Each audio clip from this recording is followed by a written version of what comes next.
So our next concept, नया topic start हो रहा है। अब देखिए जरा थोड़ा सा, अब हम हाइड्रोडायनेमिक्स की ओर चलते हैं। तो हमारा सबसे पहला कंसेप्ट एक आता है विस्कोसिटी। विस्कोसिटी नया कंसेप्ट है, ठीक है। विस्कोसिटी, देखिए आपने कहीं ना कहीं फ्रिक्शन पढ़ा है, पहले सॉलिड्स में पढ़ते थे, लेकिन अब यहाँ पर इस चैप्टर में बात हो रही है लिक्विड्स की। तो लिक्विड्स भी जब मूव करते हैं तो लिक्विड्स की आपस में जो इंटरनल लेयर्स होती हैं उनके बीच में भी एक फ्रिक्शन जैसा फोर्स होता है, जो किसी एक लेयर जब उसके ऊपर दूसरी लेयर स्लाइड कर रही होती है तो दूसरी लेयर को पहले वाली लेयर मूव करने से रोकती है।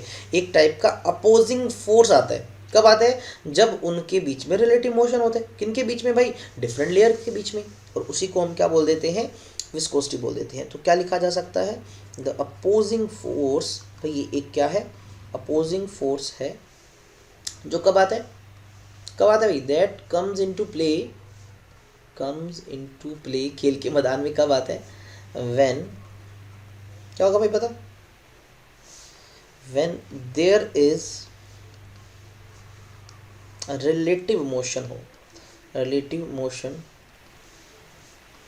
बिटवीन डिफरेंट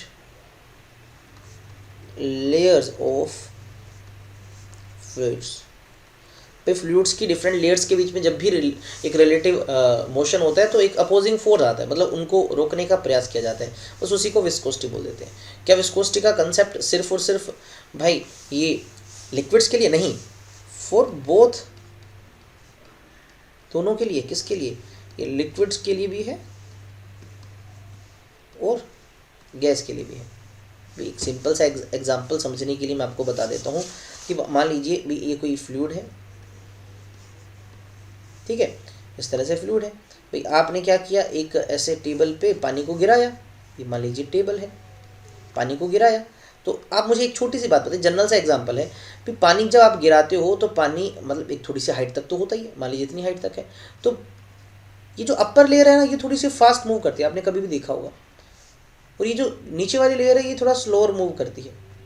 क्यों? इनमें रिलेटिव मोशन है ना, तो शायद नीचे वाले को दो दो फ्रिक्शन का सामना करना पड़ रहा है, टेबल वाला भी ऊपर वाली लेयर्स का भी, दैट्स वाई वो स्लो है। और सबसे ऊपर वाली लेयर है तो वो सिर्फ लिक्विड के साथ कांटेक्ट में है और ऊपर एयर है, तो आई थिंक सो थोड़ा सा कम फ्रिक्शन का सामना करना पड़ रहा है, वो फास्ट मूव कर रही है। पानी बहता ना, मान लीजिए पानी की छोड़ो यार, एक शहद की बताऊँ तुम्हें। आपने क्या किया? एक बर्तन में शहद भरा हुआ था और यहाँ पर शहद को गिरा दिया, तो आप जनरली देखते हो कि शहद इस तरह से आपको दिखता है ना। फिर ये धीरे धीरे आगे मूव करता है, करते हैं ना आप। यानी डिफरेंट लेयर्स की स्पीड एक जैसी थोड़ी होती है, अलग अलग होती है ना, लेयर्स की अलग अलग स्पीड होती है। हमारा क्लास 11:25 तक है ना? ओके ओके, ठीक है। तो यानी डिफरेंट जो लेयर्स होती है ना उनके बीच में भी आपको एक फ्रिक्शन मिलता है, बस उसी को हम क्या नाम दे देते हैं? विस्कोसिटी नाम दे देते हैं। क्या नाम दे देते हैं? विस्कोसिटी। यानी विस्कोसिटी का कंसेप्ट तब आता है जब जब जो फ्लूइड्स जो हैं वो try to flow, whenever fluids try to flow, ठीक है ना, देयर इज विस्कोसिटी। तब तक क्या आता है? विस्कोसिटी का कंसेप्ट आता है। जब जब लिक्विड क्या करते हैं? फ्लो होने की ट्राई करते हैं। अच्छा, फ्लो होने की ट्राई करते हैं तो यहाँ पर फोर्स कैसा होगा जरा मुझे बताएंगे? फोर्स ना बोल के मैं तुमसे बोलूँ स्ट्रेस किस टाइप का लग रहा होगा? एक फ्लूइड है, एक लिक्विड है जो आगे फ्लो करते हैं, तो उन पे जो फोर्स लगता है क्या वो परपेंडिकुलर वाला लगता है या टेंजेंशियल लगता है? चैट में बताओ, कमेंट में बताओ। तो वो तो टेंजेंशियल लगता है, तभी तो आगे मूव कर पाते। यानी एक शेयर स्ट्रेस होता है, एक टाइप का, एक टाइप का क्या होता है? शेयर स्ट्रेस, है ना। तो क्या मैं इनडायरेक्टली ऐसे भी लिख सकता हूँ कि ये जो विस्कोसिटी का कंसेप्ट तब तक अराइज होता है whenever there is shear stress. जब जब फ्लूइड्स पे शेयर स्ट्रेस होती है तब तब ये पोजीशन आता है ना। क्या लिख सकते हो भाई कि ये जो फ्लूइड का मतलब फ्लूइड का जो अपोजिशन है या जो ये रेजिस्टेंस, एक टाइप की रुकावट कम्स आती है कब? Whenever fluids are under shear stress. भाई उन पे जब shear स्ट्रेस लग रही हो तभी होगा ना। अब आपको मैंने कहा भी एक कंटेनर में लिक्विड भर रखा है और भाई कोई उसको ऊपर से दबा रहा है इस तरह से, तो क्या इससे आपको विस्कोसिटी का कंसेप्ट मिलेगा? नहीं ना, क्योंकि इससे क्या हो रहा है, लेयर्स के बीच में ऐसे ऊपर नीचे फोर्स लग रहा है, रिलेटिव मोशन कहाँ हो रहा है? तो ये वाली लेयर एज इट इज़ है, ये वाली लेयर एज इट इज़ है, ये वाली एज इट इज़ है, तो मोशन तो हो ही नहीं रहा लेयर्स का, तो ये ऐसे पॉसिबल नहीं है। हाँ, लेकिन इसी कंटेनर में, सेम कंटेनर की अगर मैं बात करूँ, तुम्हारे पास इस सेम कंटेनर के अंदर ये जो फ्लूइड्स हैं, अगर कहीं पर इस तरह से फोर्स लगाने की कोशिश की जाए तो मुझे पता लग रहा है अपर लेयर तो आगे जाने की कोशिश कर रही है, यानी नीचे वाली लेयर उसको रोकने का प्रयास करेगी, तब इनकी लेयर्स के अंदर आपको विस्कोसिटी का कंसेप्ट दिखेगा, तब यहाँ पर अपोजिशन का सामना करना पड़ेगा। अब हम चलते हैं इसकी एक्सप्रेशन पे, थोड़ा सा मतलब मैथमेटिकली कैसे हम विस्कोसिटी के कंसेप्ट को समझे। तो मैंने एक एग्जांपल के लिए कंसीडर किया, एक एग्जांपल में क्या माना कि लेट अस सपोज हमारे पास ये दो लेयर्स हैं किसी भी फ्लूइड की, ठीक है ना, इस तरह से दो फ्लूइड्स की लेयर है, एक ये है और एक ये है, थोड़ा सा ऐसे गैप बना के दिखा दिया मैंने। तो ये दो लेयर्स हैं, डिफरेंट लेयर, ये मान लीजिए लेयर नंबर 1 है और ये है लेयर नंबर 2, क्लियर। अब दोनों आपस में जुड़ी हुई हैं, वैसे यहाँ पर दिख नहीं रहा, तो मैंने मान लिया ये जो है इतना इतना, ये इनका एरिया ऑफ कॉन्टैक्ट है, मतलब आपस में जुड़ी तो हुई है ये आपस में, कितना पार्ट इनका टच कर रहे हैं, ठीक है। इसको मैंने ए लिखा, मैं यहाँ लिख देता हूँ भी ए है क्या, ए है एरिया ऑफ कॉन्टैक्ट दोनों लेयर्स का। अच्छा, दोनों एक दूसरे से रिलेटिवली मूव कर रही है, या तो नीचे वाला रेस्ट होगा ऊपर वाला मूव कर रहा है, या दोनों ही मूव कर रहे हो, कुछ भी हो सकता है, ठीक है ना, ऐसा ही तो हमें मिलेगा। तो लेट अस सपोज नीचे वाले पार्ट की वेलोसिटी मैंने v मान ली और ऊपर वाली कुछ अलग है, तो मैंने मान लिया v प्लस डेल्टा वी, मतलब इससे थोड़ा सा अलग है, डेल्टा वी चेंज है दोनों का, ठीक है। सो dv, what is dv? dv is the difference of velocity between two layers. भाई नीचे वाली लेयर की अपनी अलग वेलोसिटी है, ऊपर वाली की अलग है, तो कितना डिफरेंस है, दैट इज dv। और ये दोनों लेयर्स के बीच का जो डिस्टेंस है इसको भी मैंने मान लिया लेट अस सपोज dx, दोनों के बीच का डिस्टेंस, ठीक है। अब एक्सपेरिमेंटली, मतलब बहुत सारे ऐसे एक्सपेरिमेंट्स के रिजल्ट से ही हमें पता लगा कि भाई जो अपोजिशन फोर्स है, जब भी रिलेटिव मोशन होता है तो आपको पता है अपोजिशन फोर्स आता है, उसको विस्कस फोर्स भी कहा जा सकता है ना, कि जो विस्कस फोर्स है, विस्कस मतलब अपोजिंग फोर्स, रिलेटिव मोशन हो रहा है तो अपोजिंग फोर्स तो आएगा ही आएगा, कि भाई ये जो विस्कस फोर्स है इसको अगर मैं F से लिखता हूँ, ये डायरेक्टली प्रोपोर्शनल होता है किसके, ये एरिया ऑफ कॉन्टैक्ट के। भाई जितना ज़्यादा दोनों लेयर्स आपस में जुड़ी होंगी उतना ज़्यादा फ्रिक्शनल फोर्स होगा, बिल्कुल। अगर एरिया ऑफ कॉन्टैक्ट बहुत थोड़ा है तो भाई फ्रिक्शन फोर्स भी कम होगा, एरिया जितना ज़्यादा उतना ज़्यादा विस्कस फोर्स। दूसरा ये देखा गया कि जो F होता है ये डायरेक्टली प्रोपोर्शनल होता है किसके, dv के, किसके भाई, dv के। dv मतलब भाई दोनों लेयर्स की अलग अलग वेलोसिटी है, तो कितना वेलोसिटी का डिफरेंस है, दैट इज dv, इन दोनों के डायरेक्टली है, यानी जितना ज़्यादा उनका वेलोसिटी का डिफरेंस होगा उतना ज़्यादा फोर्स मिलेगा। तीसरा हमें क्या देखने को मिलता है कि भाई ये जो फोर्स है ये इन्वर्सली प्रोपोर्शनल है dx की, जितना लेयर्स नज़दीक होंगी उतना ज़्यादा फोर्स होगा, और बिल्कुल साथ साथ चिपकी हुई हैं तो ज़्यादा फोर्स होगा, और जितना ये डिस्टेंस कम होगा, मतलब जितनी लेयर्स दूर दूर होंगी उतना फोर्स कम लगेगा। तो ये तीन कुल मिला के रिजल्ट हमें मिलते हैं इस तरह से। अब तीनों को कंबाइन किया तो ये जो विस्कस फोर्स है ये ए के डायरेक्टली है, dv के डायरेक्टली है और dx के इनवर्सली है, कुछ इस तरह से चीज़ मिली। अच्छा, ये जो फैक्टर तुम देख रहे हो dv/dx, मैंने इसको ऐसे डॉटेड लाइन के अंदर लिखा, इसका एक नाम है। आप dv/dx को एक चीज़ बोल सकते हो, गैस करेगा बच्चा कोई क्या कहा जा सकता है? मैंने आपको बताया हुआ है कि जब भी फिजिक्स में आपको किसी भी चीज़ को जब डिस्टेंस से डिवाइड किया जा रहा है उसका नाम एक स्पेशल तरह का हो जाता है, उसको क्या कहा जाता है, कमेंट में लिख के दे बच्चे। तो इसको कहा जाता है भाई वेलोसिटी ग्रेडियंट। क्या कहा जाता है? वेलोसिटी ग्रेडियंट कहा जाता है, ठीक है। ऊपर वेलोसिटी है, change in velocity divide by change in distance, यानी डिस्टेंस के साथ वेलोसिटी में चेंज, इसको वेलोसिटी ग्रेडियंट कहा जाता है। तो ये वेलोसिटी ग्रेडियंट है। तो उस तरह से जो फोर्स है इन दोनों के डायरेक्टली है। अब प्रोपोर्शनलिटी को हटाना, मैंने कहा था प्रोपोर्शनलिटी नहीं, ये एक तरह का पाप है, एक जुल्म है। दुनिया में जब जब आपको पाप जुल्म दिखता है उसको हटाने के लिए, मिटाने के लिए भगवान कोई ना कोई रूप लेके आते हैं। तो भाई इसको भी यहाँ हटाने के लिए कोई कॉन्स्टेंट लगाया गया, बिल्कुल वो होता है बेटा माइनस का ईटा, ठीक है, ए dv/dx। बिल्कुल सही कहा आपने, सही देखा आपने ठीक है ना। क्या आता है यहाँ पर, ईटा माइनस का क्यों लगाए वो भी मैं आपको भी बता देता हूँ, ठीक है। तो यहाँ पर नेगेटिव साइन क्यों है, क्योंकि यहाँ पर नेगेटिव जो साइन है, नेगेटिव साइन इंडिकेट्स अपोजिशन, भाई यह रुकावट से कोई रोक रहा, इंडिकेट्स अपोजिशन, भी कोई चीज़ अपोज हो रही है ना, दैट्स वाई। हाँ, लेकिन न्यूमेरिकली आप इस माइनस को मत यूज़ करो, क्योंकि हम वहाँ पर सिर्फ वैल्यूज़ की बात करेंगे, मैग्नीट्यूड की। तो इस तरह से ये एक कांस्टेंट आ जाता है। अब इस कांस्टेंट का भी तो नाम रखना है। तो हमारे पास अभी अभी हमने जब विस्कस फोर्स यानी अपोजिंग फोर्स कैलकुलेट किया, माइनस का नीटा A D we by D X, इस तरह से हमने कैलकुलेट किया। तो इस नीटा का भी तो कोई नाम होगा, इसको भी तो किसी नाम से पुकारते होंगे। इसको कहा जाता है कोफिशिएंट ऑफ विस्कोसिटी। क्या कहा जाता है इसको, कोफिशिएंट ऑफ विस्कोसिटी। एक ऐसा कोफिशिएंट जो विस्कोसिटी को इंडिकेट करता है। कहीं ना कहीं आप ऐसे बोल सकते हो कि जैसे सॉलिड्स में फ्रिक्शन हुआ करता था, तो वहाँ पर आपको याद हो कोफिशिएंट ऑफ फ्रिक्शन होता था, वो बताता था कि भैया दो लेयर्स के बीच में, दो सॉलिड्स के बीच में कितना फ्रिक्शन है। वैसे ही ये जो आप ईटा देख पा रहे हो, ये क्या इंडिकेट करता है, ये विस्कोसिटी का कोफिशिएंट है। ये इंडिकेट करता है कि लिक्विड या कोई भी फ्लूइड या कोई गैस है उसकी लेयर में कितना फ्रिक्शन है। ये कोफिशिएंट ऑफ विस्कोसिटी हमें इंडिकेट करके बताएगा। बहुत बार ना इसके बारे में आ जाता है, इसका डायमेंशन फॉर्मूला वगैरह पूछ लिया जाता है, इसका यूनिट वगैरह पूछ लिया जाता है। तो अभी इनकी ही चर्चा कर लेते हैं। पहले तो मान लीजिए डिफाइन ही करना हो, what is coefficient of viscosity. फिर डिफाइन ही करना, तो यहाँ से आप देखिए माइनस को मैं एक बार हटा रहा हूँ, तो क्या यहाँ से ईटा जो आया वो आया एफ इधर चला जाएगा ना, एफ तो इधर ही है, सॉरी ए डिवाइड में चला जाएगा इसके, ठीक है। और ये हमारा आ जाएगा d we by D x, ऐसे ही आ जाएगा ना, नीचे की तरफ आ जाएगा।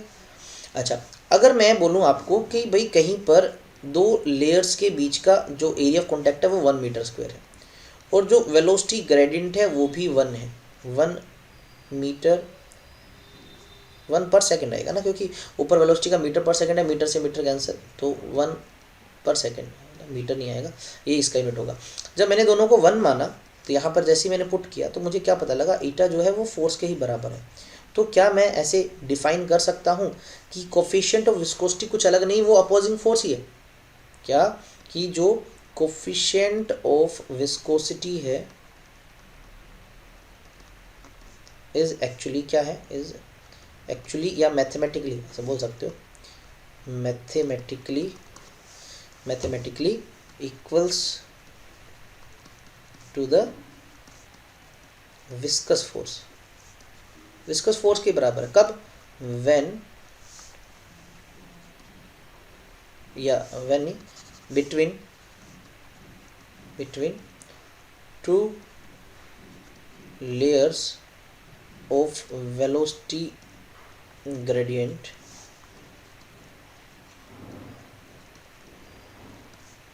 वन या unity with area of contact 1 metre square. भाई अगर 1 metre square area of contact है और पोटेंशियल ग्रेडियंट भी 1 है, तो जो कोफिशिएंट ऑफ विस्कोसिटी है वो आपका विस्कस फोर्स के ही बराबर है। इस तरह से डिफाइन किया जा सकता है। कोफिशिएंट ऑफ विस्कोसिटी को डिस्कस कर रहे थे, विस्कोसिटी ईटा को डिस्कस कर रहे थे, मुझे जहाँ तक याद है, सही याद है ना। तो मैंने आपको बताया था कि एक्चुअल में जो विस्कस फोर्स होता है वो किसके बराबर होता है, माइनस का eta area of contact D we by D X velocity gradient के। तो यहाँ से माइनस सिर्फ मैग्नीट्यूड इंडिकेट करता है, तो ईटा जो हमारे पास आया था वो आया था फोर्स बाई एरिया इंटू, यहाँ इसको d x by d v कर सकते हो, है ना, या फिर आप इसको ऐसे भी लिख सकते हो फोर्स बाई एरिया, और यहाँ लिख सकते हो d we by D x, ऐसे कुछ बना था। तो यहाँ से हमें इनके यूनिट्स को पढ़ना है, हमें इसका डायमेंशन फॉर्मूला भी बनाना है, सोन। तो सबसे पहले हम बनाते हैं इसका डायमेंशन फॉर्मूला। चलो क्या बनना चाहिए, जल्दी से लिख देते हैं। फोर्स का होता है sir m1 L1 T-2, area का होता है सर L2, dv वेलोसिटी है ना, तो L1 T-1, और इसका x ऊपर चला गया, नहीं एक लेंथ ऊपर चलेगी, कुल मिला के कितना है बताओ ज़रा। m एक मात्र एक ही दिख रहा है पूरी इक्वेशन में, l एक और एक 2 हैं, नीचे 3 हैं, ऊपर जाके माइनस का 1 बच गया, l-1। अच्छा t-1 जाके ऊपर +1 बन जाएगा, तो बन जाएगा t-1 m1 l-1 t-1। अच्छा अभी तो हमें सर और भी चीज़ें इसके बारे में पढ़नी है, हमें तो इसका ऐसा यूनिट डिस्कस करना है, SI यूनिट। पहले ना ऐसे यूनिट से पहले मैंने ना इसका फॉर्मूला दोबारा से लिखा, भूल जाता हूँ ना, तो ईटा जो है वो है F/a और इधर है dv/dx, ऐसे तो लिखा जाता है इसको। चलो यूनिट बनाते हैं। फोर्स को लिखते हैं न्यूटन में, एरिया का है मीटर स्क्वेयर, dv है मीटर पर सेकंड, तो सेकंड ऊपर चला गया पर वाला, 1 मीटर ये ऊपर चला गया, कुल मिला के 1 मीटर से मीटर कैंसिल हुआ, ये बना न्यूटन मीटर की पावर -2 सेकंड की पावर -1, ये बन गया यूनिट। तो इसका कुल मिला के एक नाम रख दिया गया, इसको नाम दे दिया गया पोइसुली। क्या नाम दिया गया? पोइसुली। बड़ा अजीबोगरीब नाम है ना, इसी को पोइसुली कहा जाता है, साइंटिस्ट के नाम पे आ गए, इसको पोइसुली कहा जाता है। ठीक है, अच्छा ये है एसआई सिस्टम में। और अगर सीजीएस सिस्टम के अंदर हम अगर इसका यूनिट लिखें तो भाई सीजीएस सिस्टम में ये कुल मिला के न्यूटन की जगह डाइन होगा, मीटर की जगह सेंटीमीटर की पावर -2 होगी, सेकंड तो सेकंड होगा। और इसका नाम थोड़ा सा इजी होता है, इसको बोल देते हैं पोइस, POISE, पोइस, इसको पोइस बोलते हैं। और जब इनमें रिलेशन देखी जाती है तो भाई ये हमें कुल मिला के जब इसको सोल्व करते हैं, तो मैं यहाँ डायरेक्ट ही बता देता हूँ, आप यहाँ कर भी सकते हो यार, तुम्हारी मर्जी है। ठीक है, तो जब हम इनको कन्वर्ट करें तो देखो 1 न्यूटन में 10 की पावर 5 होते हैं, तो मैं 1 न्यूटन मीटर की पावर -2 सेकंड की पावर -1 को कन्वर्ट करना चाहूँ तो न्यूटन की जगह डाइन लिखना चाहूँ तो 10 की पावर 5 मैंने डाइन को चिपका दिया।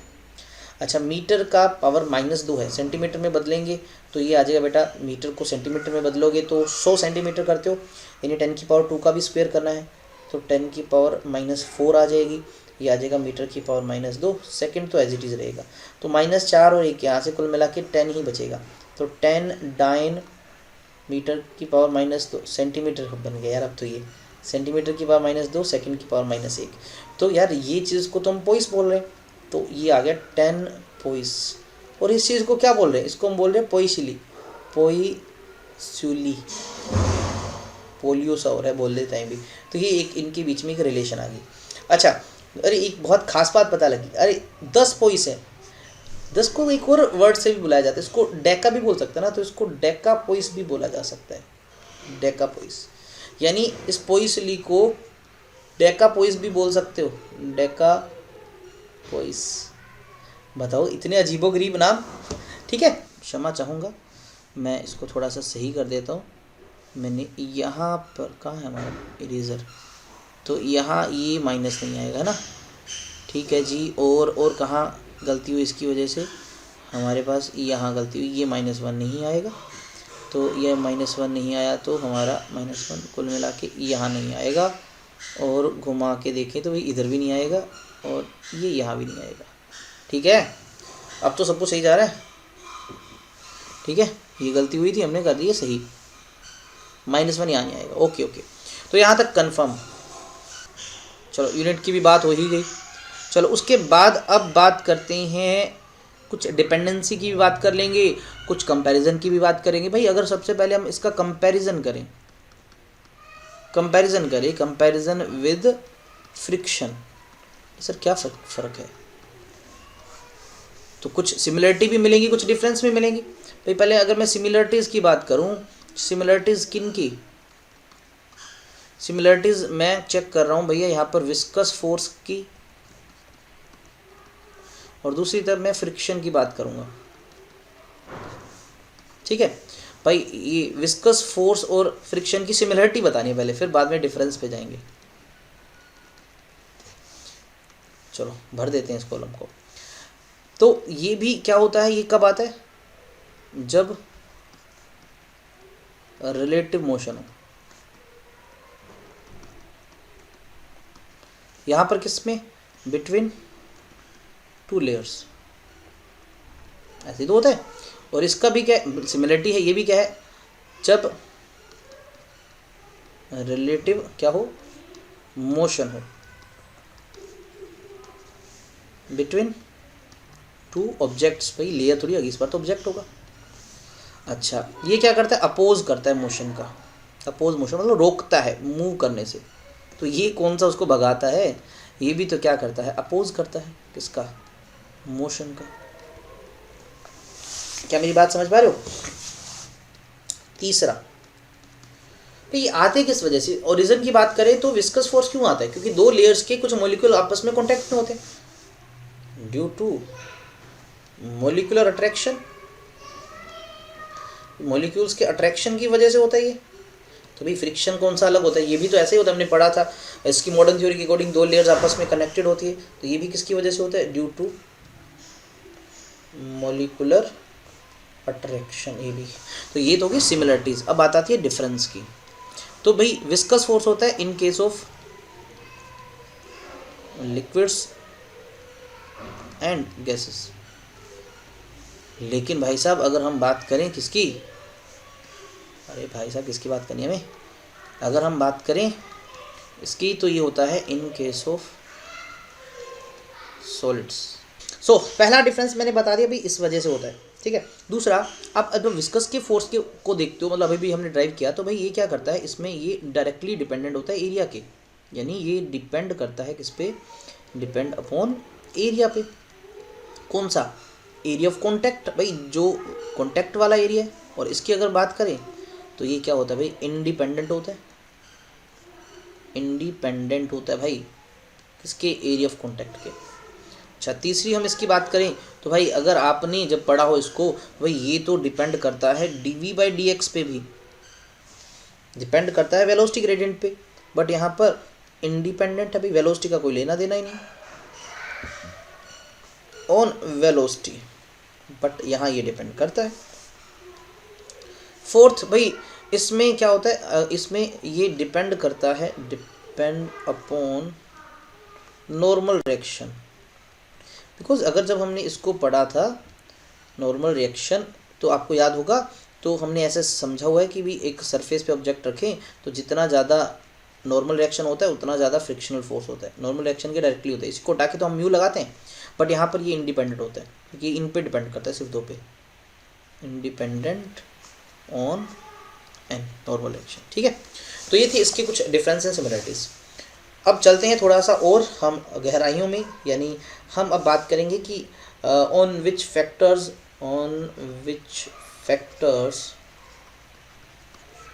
ईटा डिपेंड्स, भाई किन पे डिपेंड करता है, भाई कैसे हम ईटा को चेंज कर सकते हैं। भाई ईटा कुल मिला के हमें ईटा से समझ आता है कि फ्लूइड्स के फ्रिक्शन, ठीक है। तो ये डिपेंड किस पे करता है, तो सबसे पहले हम बात करते हैं टेम्परेचर की। टेम्परेचर में भी दो चीज़ों की बात करनी है, देखो भाई हम पहले बात करेंगे लिक्विड्स की, फिर हम बात करेंगे गैसेस की, तो फिर दूसरे नंबर पे आएगी प्रेशर की बारी।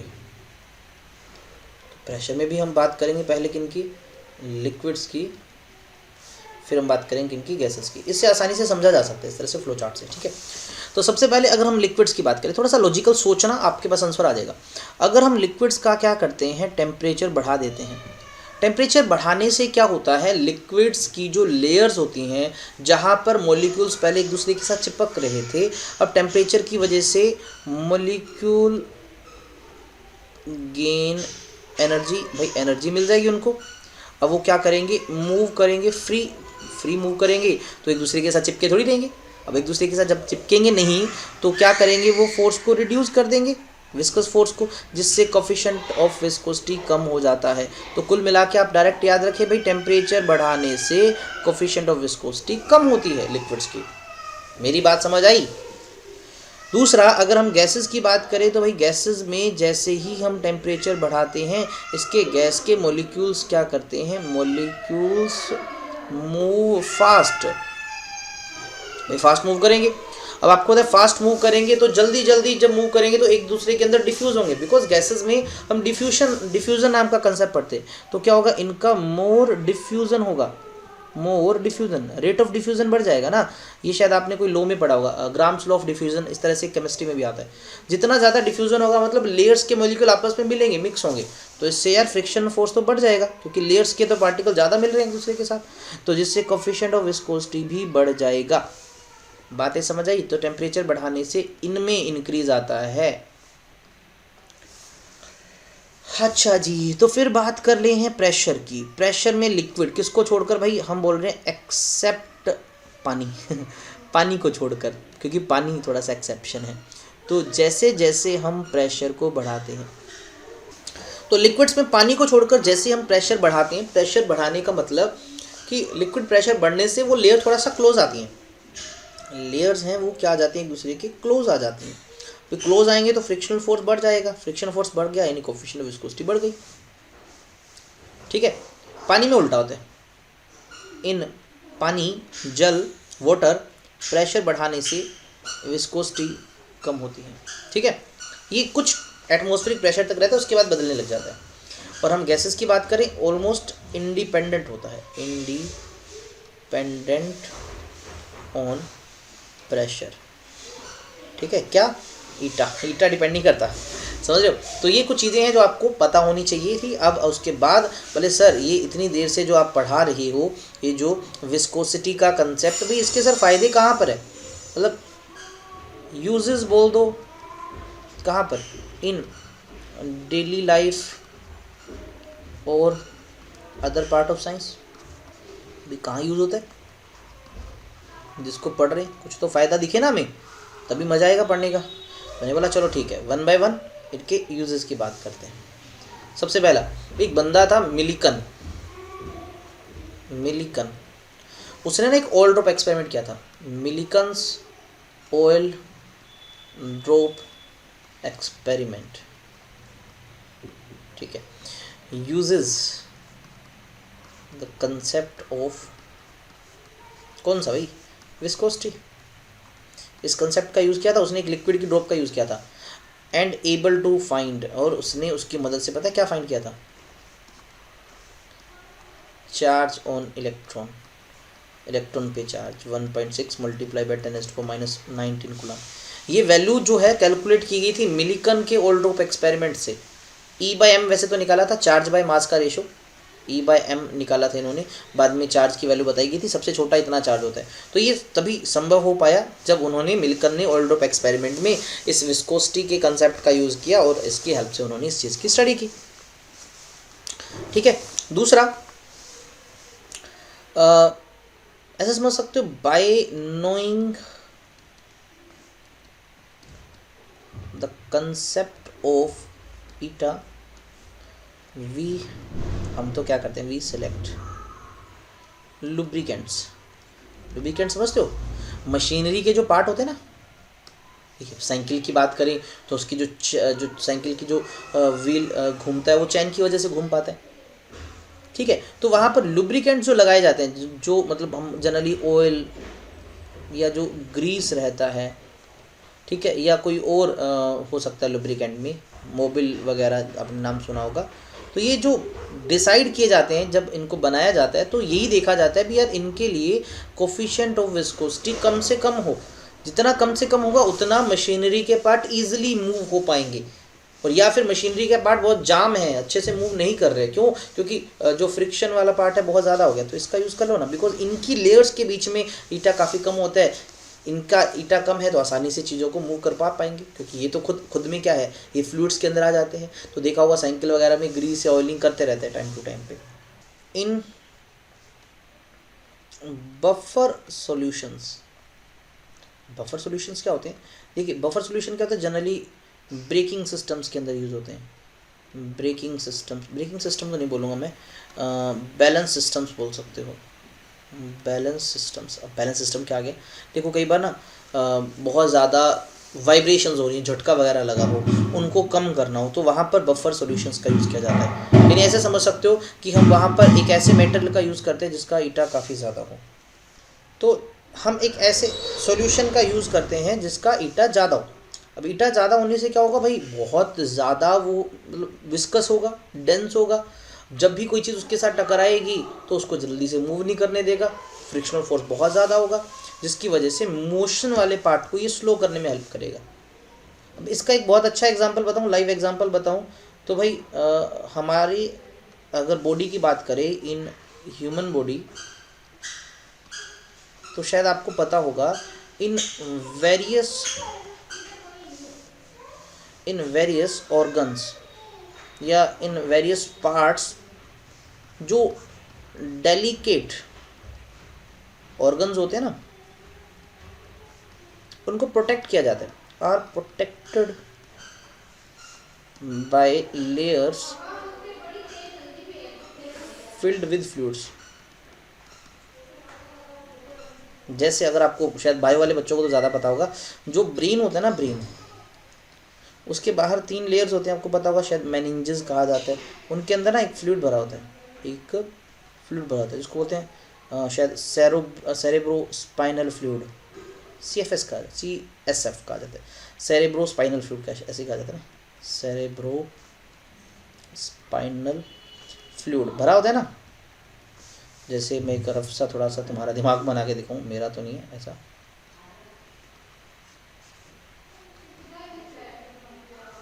ठीक है। तो भाई ये जो हमारा ब्रेन होता है इसको प्रोटेक्ट किया होता है, इसके बाहर ऐसे 3 लेयर्स होती हैं। उन ज़्यादा मैंने बड़ी दिखा दी है, वैसे इतनी बड़ी नहीं होती, ऐसे 3 लेयर हैं और उन लेयर्स के बीच में ये फ्लूइड भरा होता है।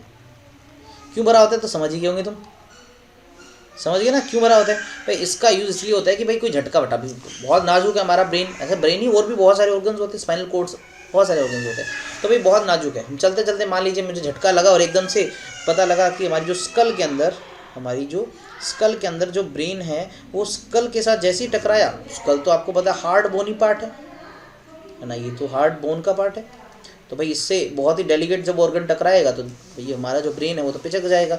बचाना है ना ऐसी चीज़ को, तो क्या करें, इसलिए मेनिंजेस है कि जैसे कोई जर्क लगेगा, कोई झटका लगेगा, कोई जर्क होगा या कोई इंजरी होगी छोटी मोटी, तो वो ब्रेन तक ना पहुंच पाए। क्यों नहीं पहुंच पाएगी, वो जो इम्पल्स है वहाँ तब नहीं पहुंचेगा जब इसके बीच में कोई ऐसा फ्लूइड भरा हो जो ज़्यादातर चीज़ों को एब्जॉर्व कर ले, शॉक वगैरह को एब्जॉर्व कर ले। तो वो ऐसा लिक्विड होना चाहिए जिसका ईटा ज़्यादा होना चाहिए, और यहाँ पर सेरेब्रल स्पाइनल जो फ्लूइड होता है इनकी विस्कोसिटी ज़्यादा होती है। देखो कहाँ बायोलॉजी का कंसेप्ट हमारी फिजिक्स में आ गया, लेकिन बहुत अच्छा कंसेप्ट था। समझ आया तो एक बार सब बच्चे क्लियर वर्ड लिख दीजिए, ऑल क्लियर। इसी कंसेप्ट के साथ साथ हमें जो है हेल्प मिलती है, help to study blood flow. Blood flow बोल दो या बायो की लैंग्वेज में तुम बोलते हो शायद ब्लड सर्कुलेशन, है ना, किसमें, इन हमारी आर्टरीज जो हैं उनमें एंड वेन्स के अंदर। बिकॉज यार हमारा जो ब्लड है वो भी तो एक फ्लूइड है, उसकी भी तो अपनी विस्कोसिटी है। कई बार बीपी बढ़ जाता है, कई बार बीपी कम हो जाता है। बीपी बढ़ने का कारण ये भी हो सकता है कि हमारा जो ब्लड है उसकी विस्कोसिटी कम होगी, गाढ़ापन कम हो गया, वो इजीली फ्लो कर रहा है, फास्ट फ्लो कर रहा है। बीपी जो है कम होने का कारण में भी हो सकता है कि हमारा जो ब्लड है वो काफ़ी गाढ़ा हो गया, विस्कोसिटी बढ़ गई हो। ऐसे बहुत सारे रीज़न हो सकते हैं इसके, ठीक है, बहुत सारे रीज़न हो सकते हैं इसके, ऐसे बहुत सारे रीज़न हो सकते हैं जिसकी वजह से ऐसा हो।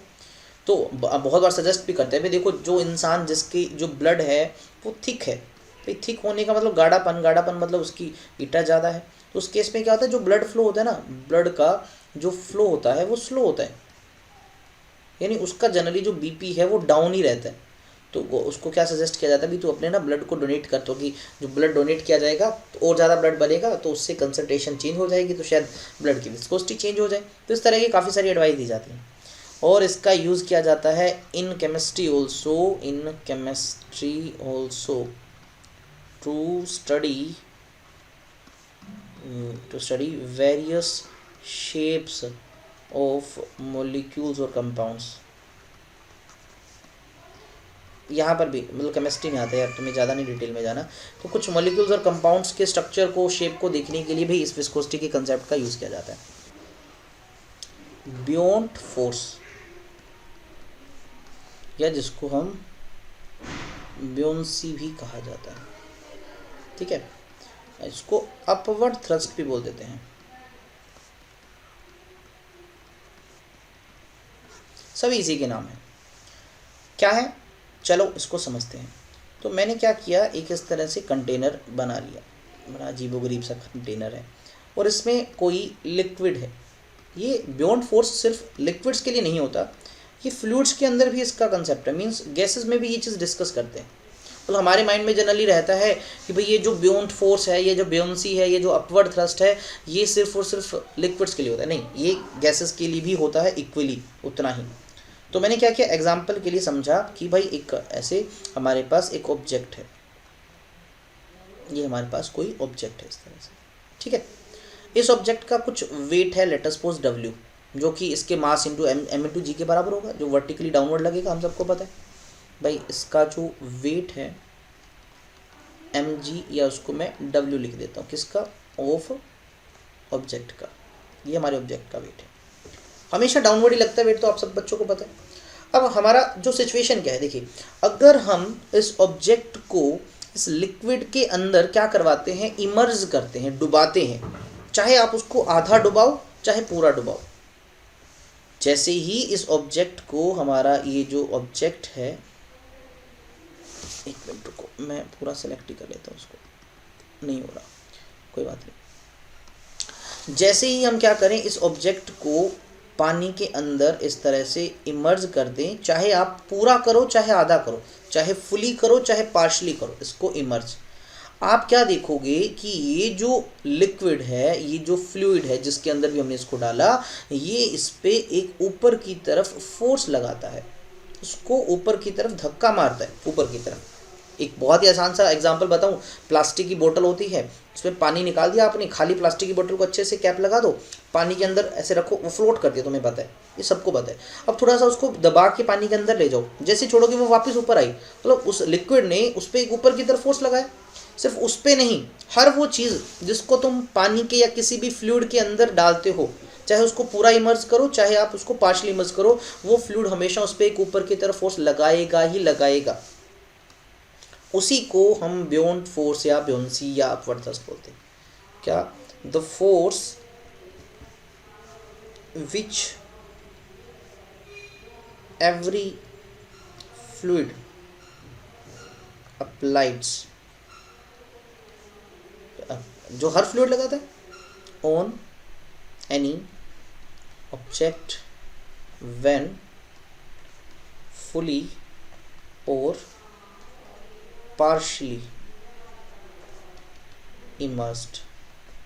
जब आप उसको पूरा या आधा डुबाओगे तो उस पर एक फोर्स लगेगा, और ये हमेशा कहाँ लगता है, अपवर्ड डायरेक्शन में, अपवर्ड डायरेक्शन में, ठीक है। इसी को क्या कहा जाता है, नोन एज, भी इसको हम बोल दें बियॉन्ड फोर्स, बियॉन्ड फोर्स बोल दो, इसको शॉर्ट में बियोंसी भी बोल देते हैं, इसको अपवर्ड थ्रस्ट भी बोल दो, बस ये ज़्यादा ही दोनों सुंदर नाम लग रहे हैं।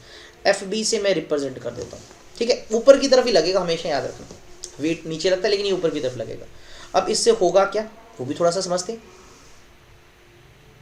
इस बियॉन्ड फोर्स से होगा क्या, और ये आया कहाँ से, दिमाग में ये सबसे पहले क्वेश्चन आता है, ये फोर्स आया कहाँ से।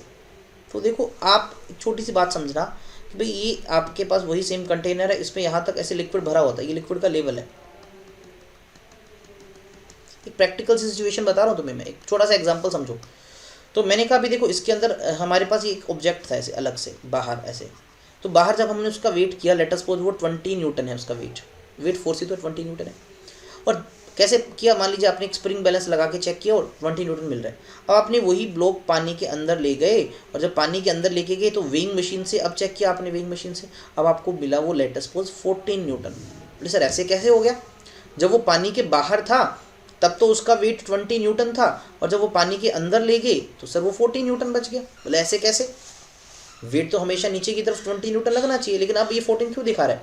ये इसलिए दिखा रहा है कि शायद 6 न्यूटन अप थ्रस्ट या 6 न्यूटन बियोंसी इस पे लग रही है। तो ये जो ब्लॉक है वैसे नीचे तो अभी 20 लग रहा है, लेकिन कोई इस पे ऊपर की तरफ 6 न्यूटन लगा रहा है, ओवरऑल हमें नीचे की तरफ कितना मिल रहा है, 14 न्यूटन मिल रहा है। तो यानी ये जो 6 न्यूटन है ये क्या कर रहा है, ये एक बियॉन्ड फोर्स इस पे ऊपर लग रहा है। यानी इससे एक चीज़ क्लियर होगी कि जो वेट होता है ना, वेट ऑफ जो ऑब्जेक्ट्स होता है, ठीक है, वो क्या होता है, वो डिक्रीज हो जाता है।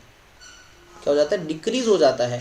इफेक्टिव है, मतलब रियलिटी में नहीं बोलेंगे, इफेक्टिव बोल सकते हो, इफेक्टिव वेट डिक्रीज हो जाता है किसके अंदर भैया, इन फ्लूइड्स के अंदर। क्यों हो जाते हैं कम, क्यों हो जाते हैं कम, डिक्रीज होने का कारण क्या है, ड्यू टू FB बोले फेसबुक नहीं, ड्यू टू बियॉन्ड फोर्स। फिर से सवाल है सर ये बियॉन्ड फोर्स आया कहाँ से, ये तो बताओ ना। मैंने कहा चलो इसका रीज़न पढ़ते हैं। रीज़न किसका, रीज़न बियॉन्ड फोर्स का। तो भाई हमने क्या किया, फिर से बना लिया हमारा कंटेनर, भाई बरसों पुराना कंटेनर है, बार बार इस्तेमाल कर रहे हैं, इस तरह से बना दिया हमने। आप क्या करते हो, आप एक ऑब्जेक्ट डिसाइड करते हो। सबसे पहले डिसाइड कर लिया हमने ऑब्जेक्ट, रंग बदल देता हूँ इसका क्योंकि हमने पानी भी पीले से रंग का दिखा रखा है। तो हमने ऐसे एक ऑब्जेक्ट लिया जिसका वेट वो फिर से मैंने W मान लिया। इस ऑब्जेक्ट का कुछ मास होगा m, इसकी कुछ डेंसिटी होगी, मान लीजिए रो है, इसका कुछ वॉल्यूम होगा, लेट अस सपोज v है, ठीक है। ये सब इसकी स्पेसिफिकेशन इस ऑब्जेक्ट की। आपने जैसे ही इस ऑब्जेक्ट को इस लिक्विड के अंदर इमर्ज किया, तो सोचने वाली बात है भाई, वो पानी के अंदर गया तो पानी के अंदर अपनी जगह तो बनाएगा। जितना वॉल्यूम इस ऑब्जेक्ट का है उतने वॉल्यूम के जितना यहाँ से लिक्विड डिस्प्लेस होगा। मुझे एक बात बताओ कि मान लीजिए इस बोतल का वॉल्यूम 1 लीटर है, तो जैसे ही तुम इस कंटेनर के अंदर रखते हो तो वहाँ से 1 लीटर पानी इधर उधर तो जाएगा, तभी तो ये बोतल घुस पाएगी वहाँ पर। ये क्या करेगा कि आप क्या करते हो, जैसे ही क्या करते हो, आप ऑब्जेक्ट को क्या करते हो, ऑब्जेक्ट को करते हो इमर्ज, मतलब उसके अंदर डुबाते हो। ये क्या करेगा, it will displace some fluid, ये कुछ फ्लूइड को डिस्प्लेस करेगा। कितना करेगा, इक्वल टू ऑन वॉल्यूम, मतलब अपने वॉल्यूम के जितना, अपने वॉल्यूम के जितना लिक्विड डिस्प्लेस कर देगा, वहां से डिस्प्लेस हो जाएगा। अब जितना लिक्विड डिस्प्लेस्ड हुआ, आप उसका वेट निकाल लो, वेट ऑफ लिक्विड नहीं बोलूँगा, फ्लूइड बोलो तो ज़्यादा अच्छा है, ऑफ फ्लूइड डिस्प्लेस्ड, ठीक है ना। जितना फ्लूइड डिस्प्लेस हुआ उसके वेट जितना क्या होगा भैया, हमारा बियॉन्ड फोर्स होगा, बियॉन्ड फोर्स होगा। मान लीजिए ये 20 न्यूटन का था, पानी में जब डाला तो इसने पानी को डिस्प्लेस कर दिया, यानी इसके वॉल्यूम जितना पानी डिस्प्लेस हो गया। और उस डिस्प्लेस्ड वाटर, मान लीजिए इतना पानी डिस्प्लेस हुआ, जब तुमने उसका वेट चेक किया, ये आपको मिला लेट अस सपोज 6 न्यूटन। ये 6 न्यूटन वेट का पानी है, तो 6 न्यूटन पानी डिस्प्लेस हुआ, तो इस पे बदले में उतना ही 6 न्यूटन क्या लगने लग रहा है, बियॉन्ड फोर्स लग रहा है। यानी बियॉन्ड फोर्स मैथमेटिकली किसके बराबर होता है, बियॉन्ड फोर्स मैथमेटिकल बराबर होता है वेट, किसका वेट, वेट जो फ्लूइड डिस्प्लेस हुआ है, फ्लूइड डिस्प्लेस्ड, ठीक है ना, फ्लूइड डिस्प्लेस्ड। निकालने के लिए क्या करो, मास किसका, फ्लूइड का, इनटू में जी, यही तो तरीका है निकालने का। अब इसको भी निकाल लेते हैं, मास इनटू जी है, मुझे पता है। अब मास कैसे निकालें भाई, मास को निकालने के लिए चाहिए हमें डेंसिटी, डेंसिटी होती है मास बाय वॉल्यूम, तो मास ये डेंसिटी इनटू वॉल्यूम आएगा। डेंसिटी किसका, डेंसिटी ऑफ पानी का, भैया डिस्प्लेस तो पानी हुआ है ना यहाँ पर, ये पानी नहीं तो बोलूँ फ्लूइड, यहाँ पर हमारा फ्लूइड डिस्प्लेस हुआ है। इनटू में क्या लिखना है, वॉल्यूम, वॉल्यूम किसका, वॉल्यूम ऑफ फ्लूइड डिस्प्लेस्ड। अब फ्लूइड कितना डिस्प्लेस हुआ, ऑब्जेक्ट के वॉल्यूम के जितना, इनटू में जी। अब मान लीजिए हमारे पास उस लिक्विड की डेंसिटी सिग्मा है, सिग्मा क्या है, डेंसिटी ऑफ फ्लूइड की, क्योंकि हमने रो तो मान रखा है हमारे ऑब्जेक्ट की, तो भाई इसको लिख दूँ sigma volume of fluid displaced, मैं उसको v लिख देता हूँ, इनटू में जी। तो भाई ये बियॉन्ड फोर्स का फॉर्मूला आ गया। यानी बियॉन्ड फोर्स डिपेंड करता है भाई किस पे, बियॉन्ड फोर्स डिपेंड करता है, मतलब बियॉन्ड मतलब ऊपर कितना फोर्स लगेगा किस पे डिपेंड करता है, ये करता है डेंसिटी किसकी, ऑफ फ्लूइड की, जिसके अंदर आपने ऑब्जेक्ट को इमर्ज किया। दूसरा वॉल्यूम किसका, वॉल्यूम ऑफ ऑब्जेक्ट को जिसको तुमने इमर्ज किया है, and acceleration due to gravity की इन पे, ठीक है। अच्छा, ये वॉल्यूम के अंदर कई चीज़ें आ जाती हैं, इस वॉल्यूम को भी आप डेंसिटी और मास की टर्म में लिखो, तो यानी ये डेंसिटी ऑफ ऑब्जेक्ट भी आ जाता है इसके अंदर, लेकिन वो भी नहीं हम आगे वाली क्लास में डिस्कस करेंगे।